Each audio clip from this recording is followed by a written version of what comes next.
Hello again. Again, for those who are watching the supercut, the fully strung together version of these several videos might be a little disconcerting. The background here is an AI, a Mage AI generation of St. John Harbor, New Brunswick, which, for all the photorealistic elements that are included here, I can most assuredly assure you that this is really not like St. John, except in the imagination of AI, which, not to say that AI is capable of imagining anything, but there you go. And the reason for this is because in this segment, if you will, we're speaking to content management system, CMS.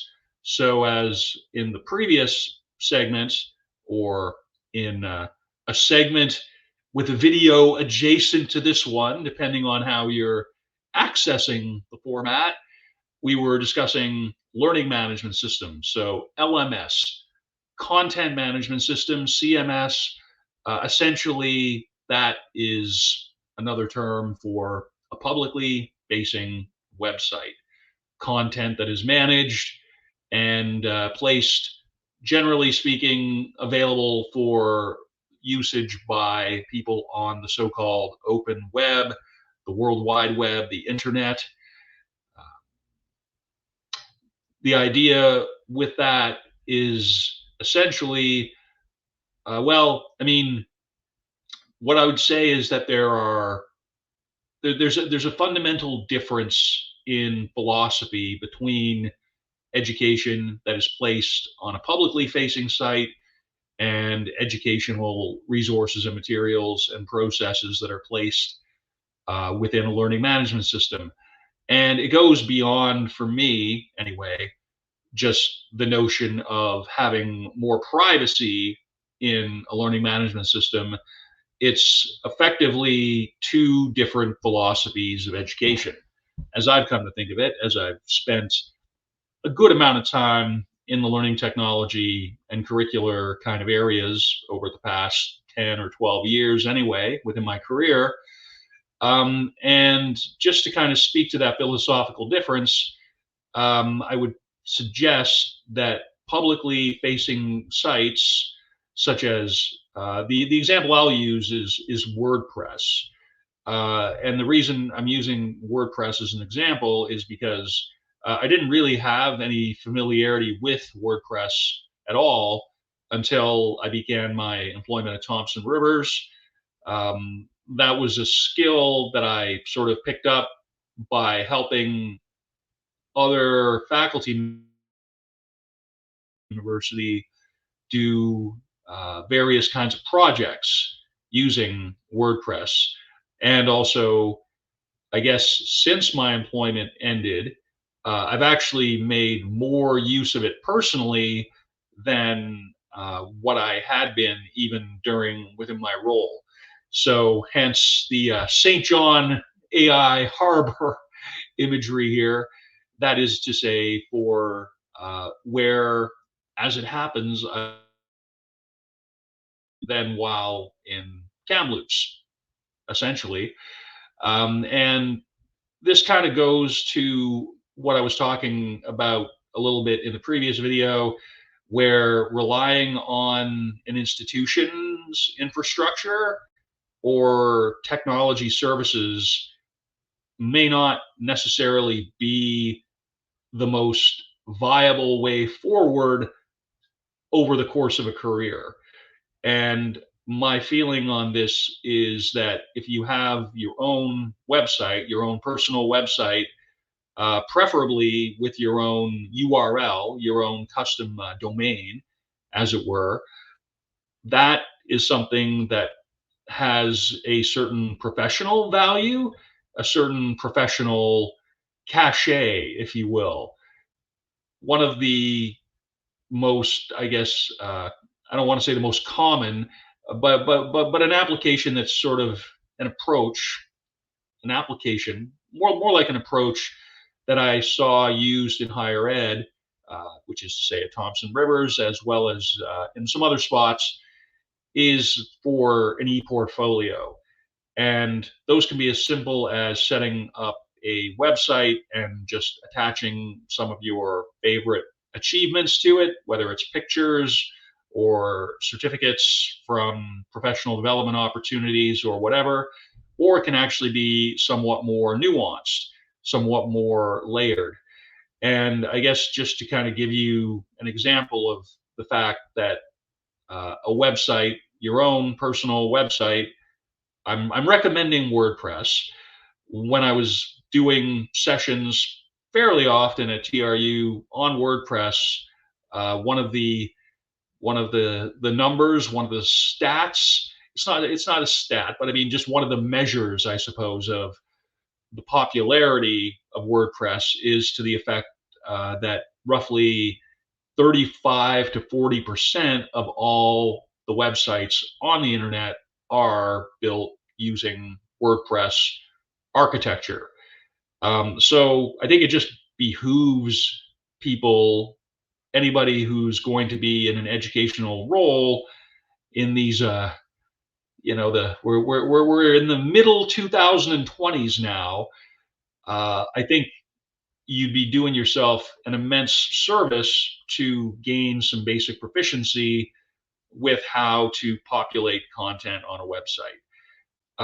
And again, one of the reasons I'm going to advocate pretty strongly for WordPress here is simply because it's extremely easy to use.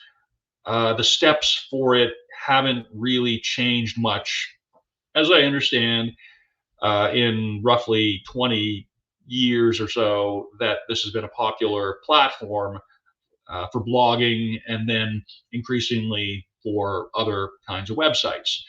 So I think in terms of documenting artifacts from your career, in terms of sort of showing things that are important to you, it could be a good place for a teaching statement.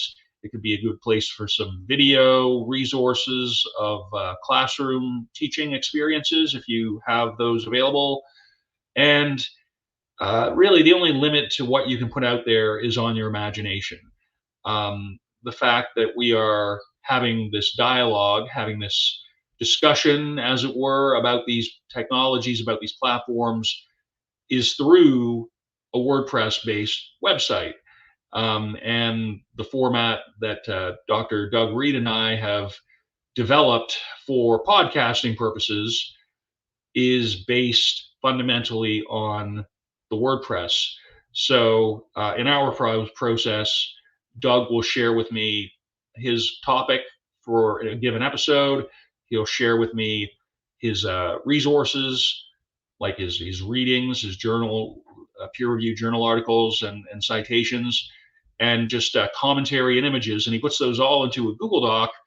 And then I take the Google Doc link and open it up, and then take the content that he has shared in that document. And there's a little bit more to it than copying and pasting, but not that much more. Placing it within the WordPress post. So there are pages and posts in WordPress. Pages are sort of these static elements that just persist and don't go anywhere. Posts are for more frequent content, evergreen content that comes out with some regularity and refreshes on the top of the page. So for sure, when we do the podcast and for these virtual lectures, each time we do one of them, I create a new post on a WordPress site, very much like a blog post, but there are plugins. There are these very specific software elements that you can download from a very, very well developed directory, library, wherein you can bring those into your course and give it, or your class website or your portfolio, and give the WordPress post that you're using for that, or the WordPress page, some kind of specialized functionality so you can really customize the look and user experience of what it is you're trying to share. So on a previous lecture on the Education 50/40 Equity, Diversity, and Inclusion lecture that we did for Dr. Gurney, we had this other post associated with it, and we then placed an audio file of the recording of our conversation into a video editor capability. And once the video and audio were just so within the Camtasia editing application, then the file, the MP3 file containing the audio gets uploaded to the WordPress website in the media library. The media library contains all of your images, anything that's a dynamic element, whether for sound or for pictures, or that it includes most of what you would put in your blog post besides the text or besides certain interactive media. But we'll speak to that a bit later. So the plugin feature, effectively, one of the plugins, the Blueberry plugin, is pretty well regarded.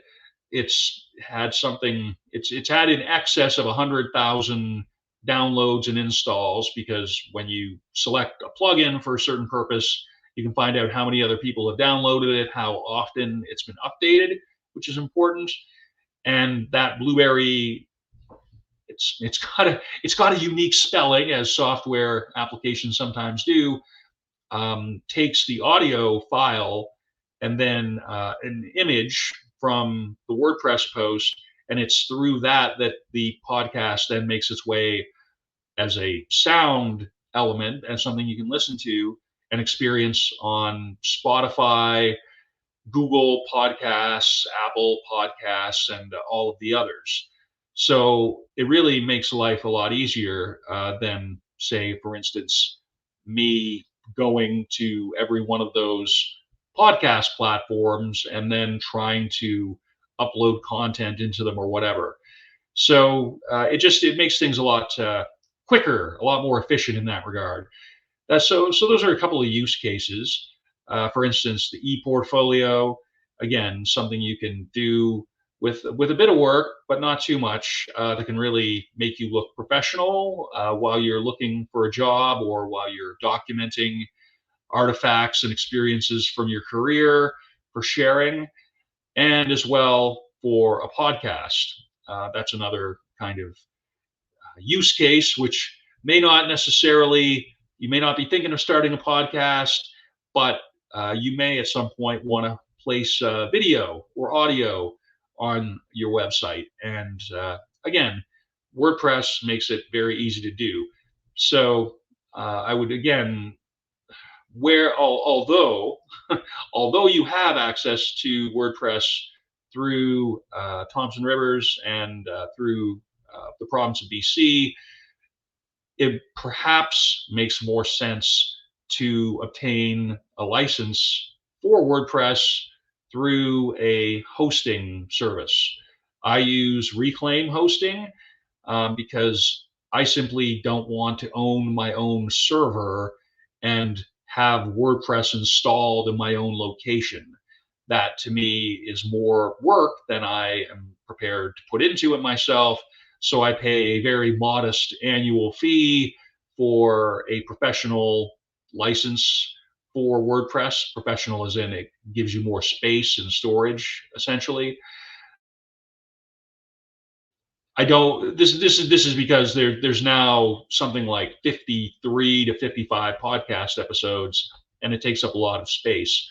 But again, for something that I've described just in terms of a professional or class-based website, if you wanted to have a place on the open web for your students to go and try some things out in public on the web, then again, I just think that WordPress is really a good way to go.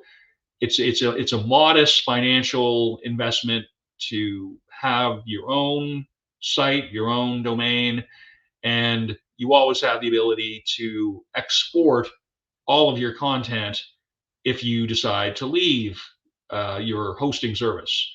So again, one of the better or cooler features of a CMS, a robust CMS, WordPress in this case, is that you can choose to export your site in the form of a file. And then if you wanted to say move to a different hosting provider or have your own server, your own do self-hosting, which some people do, you would be able to take that WordPress file that you've exported from your previous hosting service and then just reconstitute that in a new installation of WordPress hosted by somebody else or by you. So that's just kind of, again, a run through. I mean, I'm assuming that people who have made it into an education program in these early to middle years of the 2020s, I trust that you have some sense of what a blog is, what a class-based website might look like. Hopefully, these use cases and hopefully my description of some of these sort of essential features of a CMS are apparent to you.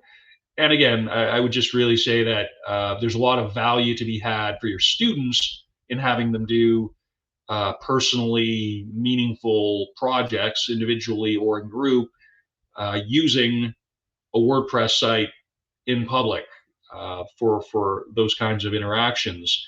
Because as as you may guess, when you're in the career, when you're a full-time teacher or a full-time educator of any kind, everything you're doing is going to be publicly scrutinized. So I think just sort of getting accustomed to the notion of working publicly, working transparently in the open web, as it were, is probably it's probably helpful. The learning curve for how to use WordPress is not significant. I'm happy, literally, to work with anybody in that regard. If you were to contact me directly, if you wanted to know more about setting up a WordPress site or what some of the ins and outs are, more than I've gone into here, because this has been just the most bare kind of overview. I would be very grateful to have that conversation with you. Again, I've included some resources in the paragraphs below, in addition to this commentary. So I think probably I will leave it at that for now.